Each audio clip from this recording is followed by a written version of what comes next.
La fabrication d'Emar et Mimé est encore artisanale, mais la recette est révolutionnaire. Pour l'instant, c'est toujours la pâte de chanvre qui prend le dessus sur la préparation. Et par la suite, on va rajouter le chocolat qui va lui donner son couleur de pâte à tartiner. Et après, le ressouffler parce que là, en ce moment, on fait la crunchy. De la pâte à tartiner avec 40% de chanvre, c'est là toute l'astuce. Car le chanvre, produit en Nouvelle-Aquitaine, est ici partout. Biscuits, barres énergétiques, céréales. Depuis 2018, cette entreprise corrézienne le décline sous toutes ses formes. C'est un aliment qui est riche en fibres, en minéraux, en vitamines, en protéines végétales, donc il peut être un substitut de la viande.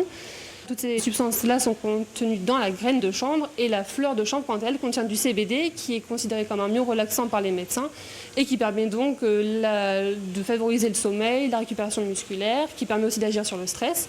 Peu gourmand en engrais et en eau, le chanvre était déjà utilisé par les Gaulois.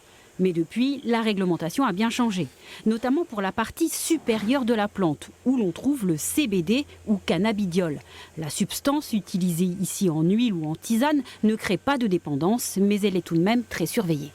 La partie graine aujourd'hui bénéficie d'un cadre juridique très clair. On n'a aucun souci avec la valorisation de la graine.